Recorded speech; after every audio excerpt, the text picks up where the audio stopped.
সাল্লামের সাথে ছিলাম, কাফেরদের বিরুদ্ধে জিহাদ ছিল। ফালাম্মা কাদিমনাল মদিনা, তারপরে সেখান থেকে আমরা কাজ সেরে মদিনার উদ্দেশ্যে রওয়ানা হইলাম। যখন মদিনার কাছাকাছি আসলাম, যাহাবনা লিনাদখুল, আমরা নিজ নিজ বাড়িতে প্রবেশ করার ইচ্ছা পোষণ করলাম যে এখন তাড়াতাড়ি বাড়িতে ঢুকে পড়ি। বাড়িতে পৌঁছেছি, পরিবার ছেড়ে গেছি, সবার পরিবারের দিকে একটা চাহিদা থাকে, পরিবারের স্বামীর দিকে একটা চাহিদা থাকে, ঢুকে পড়ি। ফাকালা সাল্লাল্লাহু আলাইহি ওয়াসাল্লাম, নবী করিম সাল্লাল্লাহু আলাইহি ওয়াসাল্লাম বললেন যে না, চট করে বাড়িতে ঢোকা চলবে না। আমহিলু, তোমরা তোমাদের স্ত্রীদেরকে অবসর দাও, অবকাশ দাও, সময় দাও, সুযোগ দাও। হাত্তা তাদখুলু লাইলান, হয়তো বিকেলবেলা পৌঁছেছিলেন, মাগরিবের আগে এই সময়গুলিতে পৌঁছেছিলেন, তোমরা প্রবেশ করবে রাতের বেলা, এখন নয়। হঠাৎ করে বাড়িতে ঢুকে পড়বে না, বরং একটু সময় দাও, তারা প্রস্তুতি নিক, তোমাদের পরিবাররা, তারপরে বাড়িতে প্রবেশ করবে। লাইলান, রাত, রাত তো লম্বা সময়, তাই না? মাগরিব থেকে শুরু করে ফজর পর্যন্ত রাত, রাতের কোন অংশে।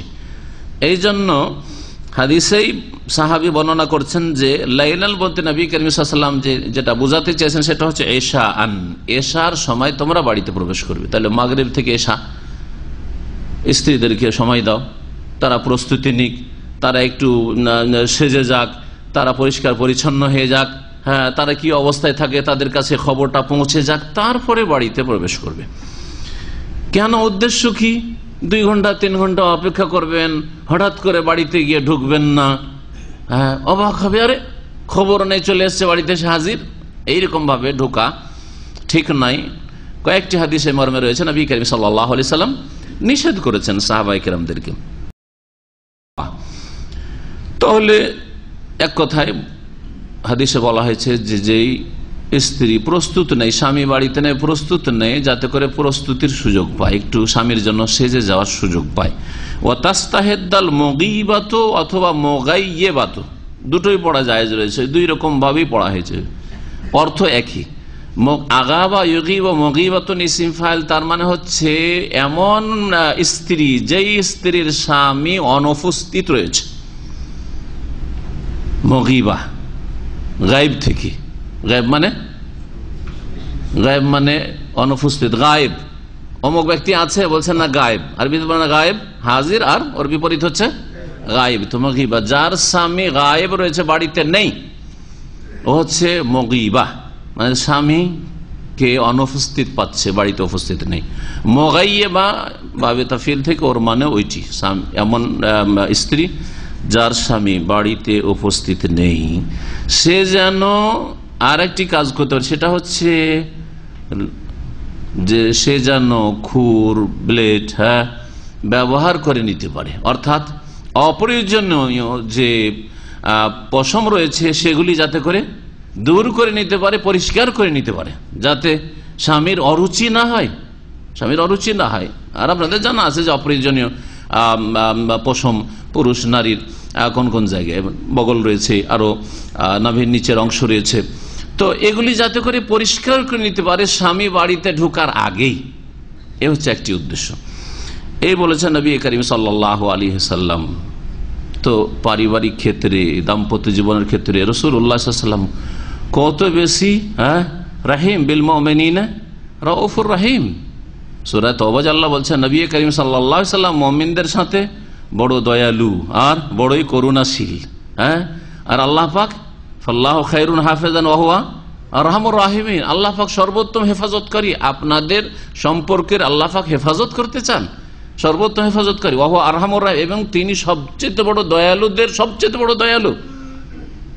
কারণ এইগুলিতে যদি কোনো ত্রুটি থেকে যায়, তাতে স্বামী স্ত্রীর মাঝে সম্পর্কের অবনতি ঘটতে পারে, সম্পর্ক খারাপ হতে পারে, হ্যাঁ, ঘৃণা জন্মে যেতে পারে। আর একবার যদি মনে ঘৃণা চলে আসে, অরুচি চলে আসে, তো আবার ভক্তি জন্মেবে না।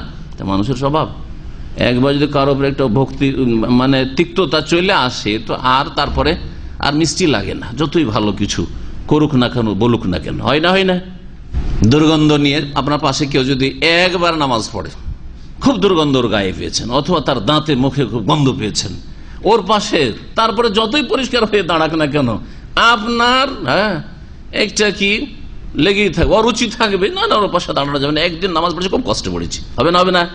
হ্যাঁ, তো আপনার স্ত্রীর ক্ষেত্রে তো সেটা হইতে পারে, হয়তো সারা জীবন খুব সাজছে, মেকআপ করছে আপনার জন্য, আর খুব ভালোই পরিষ্কার পরিচ্ছন্ন থাকছে, কিন্তু কোনো এক সময় হঠাৎ করে ঢুকেছেন, ও তো প্রস্তুত নেই, আর তখন আপনার অরুচি চলে এসছে, সারা জীবনে সে অরুচি থেকে যেতে পারে, বরং সেটা তালাক পর্যন্ত পৌঁছাতে পারে। এই অবস্থা তালাক বিচ্ছিন্নতা পর্যন্ত পৌঁছাতে পারে। রাসূলুল্লাহ সাল্লাল্লাহু আলাইহি ওয়াসাল্লাম নির্দেশ দিয়েছেন। তাহলে হঠাৎ করে বাড়িতে ঢোকা, যারা বিবাহিত মানুষ, যারা বিবাহিত নন অসুবিধা নেই, মা বাপ আছে চলে গেলেন, সমস্যা নেই, কিন্তু যারা বিবাহিত মানুষ, যাদের বাড়িতে স্ত্রী আছে, অথবা স্ত্রী আপনার বাড়িতে শ্বশুর বাড়িতে আছে, আপনি শ্বশুর বাড়ি যাচ্ছেন না জেনে হঠাৎ করে ঢুকে পড়বেন, হ্যাঁ, দিনে হোক অথবা রাতে হোক, বিশেষ করে রাতের বিষয়টি আরো কিন্তু সিরিয়াস, রাতের বিষয়ের ক্ষেত্রে আরো খেয়াল রাখতে হবে। দিনেও হঠাৎ করে ঢুকবেন না, রাতে তো অবশ্যই ঢুকবেন না কোনো ক্ষেত্রেই, নবী করিম সাল্লাল্লাহু আলাইহি ওয়াসাল্লাম নিষেধ করেছেন। এছাড়াও আল্লাহ না করে কোন মহিলার চারিত্রিক দুর্বলতা থাকতে পারে না, পারে না, অথবা বেহায়া বেপরদা, বড় ব্যভিচার পর্যন্ত হয়তো পৌঁছায়, কিন্তু বেহায়া বেপরদা, হঠাৎ করে বাড়িতে ঢুকেছেন, দেখছেন যে দেবরের সাথে, অত দুলাভাই শ্বশুর বাড়ি গেছে না, দেখছেন যে আপনার ভাইরার সাথে গল্প করছে, কি অবস্থাটা হবে? তালাক পর্যন্ত পৌঁছতে পারে না? তো এইটাও একটা হিকমত, শুধু পরিষ্কার পরিচ্ছন্ন হওয়া নয়, ভালো কাপড় পরে নেওয়া না, সেজে যাওয়াই শুধু উদ্দেশ্য নয়, হ্যাঁ, আপনার রুচি বেশি হোক এইটা উদ্দেশ্য নয়, বরং যাতে করে স্ত্রী সম্পর্কে সন্দেহ মুক্ত থাকে। হয়তো একটা কথা বলতে তখনই এসে পৌঁছেছে কোন একজন লোক, একটা কথা বলেছে, আপনি ঢুকে এই দৃশ্য দেখে মনে হলো যে কতক্ষণ ধরে যে আমার স্ত্রী তার ভগ্নিপতির সাথে অথবা দুল্লা ভাইয়ের সাথে গল্প করছিল, অথবা আমার ভাইয়ের সাথে দেবরের সাথে গল্প করছিল। হতে পারে না শয়তান ওয়াসওয়াসা দিতে পারে, ইন্না শয়তানা ইয়াজরি মিন ইবনি আদম মাজরাদ দাম, শয়তান রক্তের সাথে চলাফেরা করছে। আর এইরকম যদি সন্দেহ জন্মে যায় তো ভালোটাও খারাপ লাগবে, মনে হচ্ছে না এখানে কোনো ব্যাপার স্যাপার আছে, তাই না? কাকে বা টেলিফোন করছে, সন্দেহ জন্মে যাবে। যার ফলে সন্দেহ থেকে নিজেকে মুক্ত রাখার চেষ্টা করবেন। আমার স্ত্রী সম্পর্কে যেন সন্দেহ না আসে, যতক্ষণ পর্যন্ত কোন রকমের হাতে নাতে দলিল প্রমাণ না পাচ্ছি। এরকম স্বামী সম্পর্কে সন্দেহ না, যেমন স্বামীকে দেখছেন যে কারোর সাথে কথা বলছে, আর কথা বলতে গিয়ে মনে হচ্ছে যে আওয়াজটা একটু মহিলা লাগছে। অনেক সময় পুরুষ লোকও নাকি সুরে কথা বলে, কিছু পুরুষ লোক আছে, তো যে আওয়াজটা আজকাল মোবাইলে শোনা যায় একটু কাছে থেকে, মনে হয় যে মহিলা কথা বলছে, কিন্তু আসলে মহিলা কথা হয় না এরকম। সন্দেহ থেকে যথাসাধ্য মুক্ত থাকার চেষ্টা, যতক্ষণ পর্যন্ত স্বামী স্ত্রী সম্পর্কে বা স্ত্রী স্বামী সম্পর্কে দলিল প্রমাণ না থাকবে আপনার যে বিষয়ে সন্দেহ হচ্ছে সেই বিষয়ে। কারণ সন্দেহ মানুষকে অনেক পাপ পর্যন্ত পৌঁছে দেয়। আল্লাহ পাক এই জন্যই সূরা হুজরাতে বলেছেন যে ইজতানিবু কাসীরাম মিনাজ যান, অনেক রকমের সন্দেহ থেকে বেঁচে থাকো তোমরা, ইন্না বাযা যান্নে ইসমুন, কারণ কিছু কিছু সন্দেহ এমন আছে যেগুলি গুনাহ, পাপ। সন্দেহ করাই গুনাহ।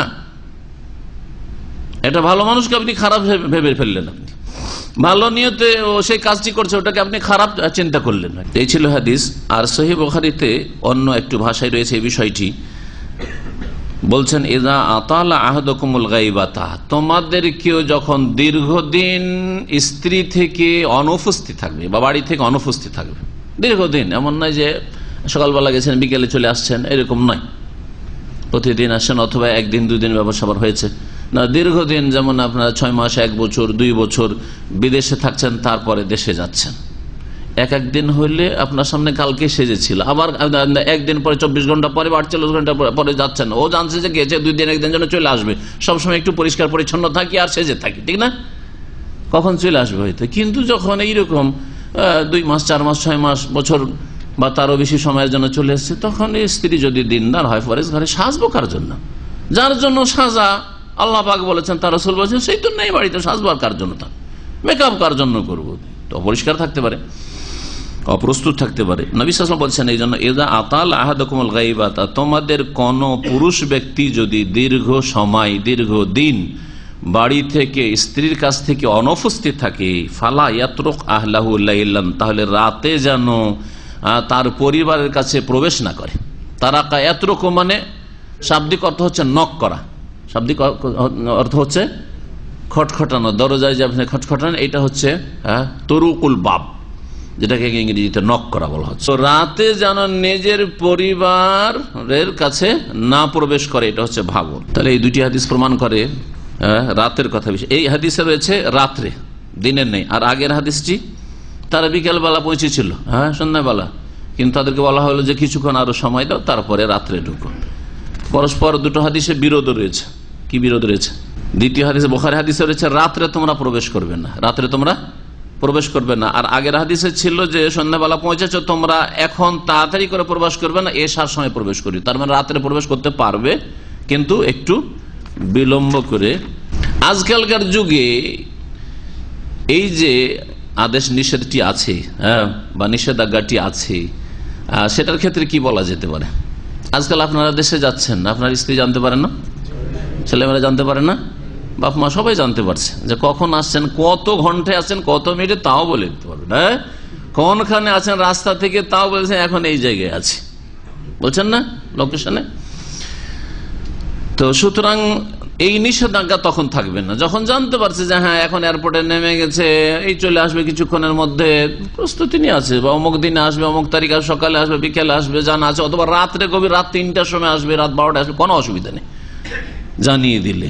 কিন্তু নবী করিম সাল্লাল্লাহু আলাইহি ওয়াসাল্লামের জামানাটাকে আপনাকে এখন সামনে রাখতে হবে যে সেই সময় বাইরে থেকে স্বামী আসছে, খবর দেওয়ার কোনো উপায় নেই। তখনকার কথা কেন বলবেন? আমরা যখন এই 25 বছর আগে মদিনা ইউনিভার্সিটি লেখাপড়া করেছি, দেশে গেছি, আমাদের কাছে তেমন খবর দেওয়ার কোনো মাধ্যম ছিল না। ওই ডিস্ট্রিক্ট টাউন ছাড়া ল্যান্ড টেলিফোন ছিল না, মোবাইল তো ছিলই না, জানাই আছে এগুলি, তাই না? তাহলে আমাদের যোগাযোগ কিসের ছিল? চিঠিপত্রের যোগাযোগ। অমুক দিনে আসবো, অনেক সময় কি জানি আসতে পারবে কি পারবে না, তারপরে নিজে থেকেও কনফার্ম বলা যায় না যে এই দিনে পৌঁছিতে পারবো কি পারবো না, ঠিক না? অনেক সময় চিঠি পৌঁছেই না, চিঠি পৌঁছেই না।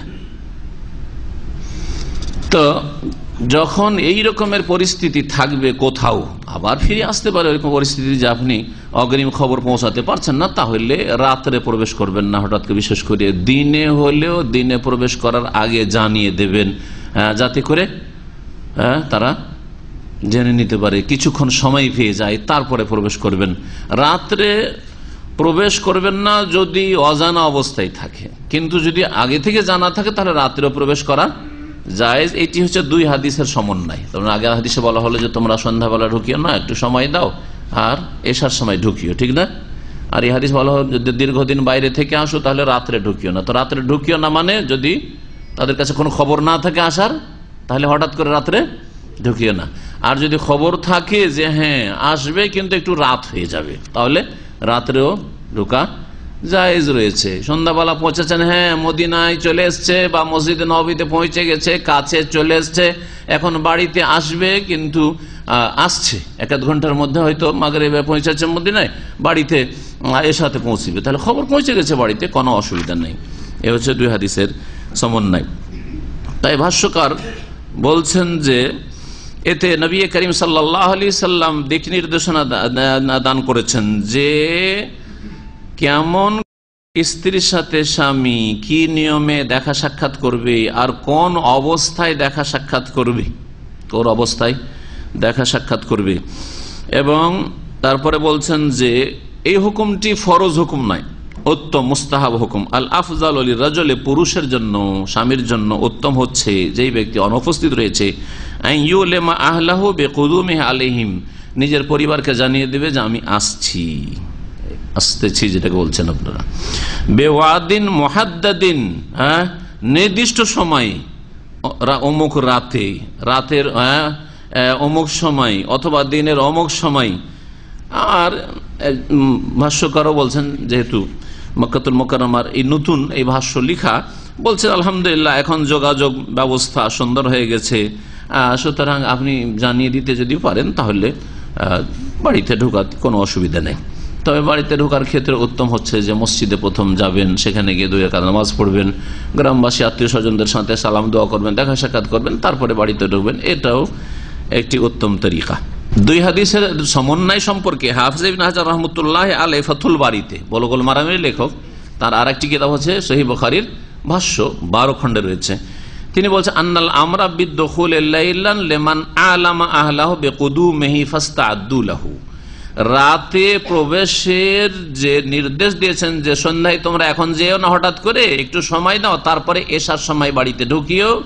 এটা ওই সব লোকদের জন্য যারা তাদের পরিবারকে জানিয়ে দিয়েছে আগেই, সুতরাং পরিবার প্রস্তুতিও নিয়ে নিয়েছে, তাদের জন্য রাতে ঢুকতে কোনো অসুবিধা নেই। ওয়ান্নাহি আর নিষেধাজ্ঞা কার্জন লেমাল্লাম ইয়াফাল যালিকা, যার স্ত্রী আর পরিবার কোনো খবর রাখে না, রাতে হঠাৎ করে চলে গেছেন, এটা ঠিক নয়, বরং এতে পার্থিব দিক থেকে ক্ষতি রয়েছে। স্বামী স্ত্রীর সম্পর্ক ব্যাপারটা তো আছে, আর একটা দিক রয়েছে যেটা উল্লেখ করা অত্যন্ত জরুরি, সেটা হচ্ছে যে রাতের অন্ধকারে হঠাৎ করে যদি জানতো, আপনাকে তো ডাকাতও ভাবতে পারে, চোরও তো ভাবতে পারে।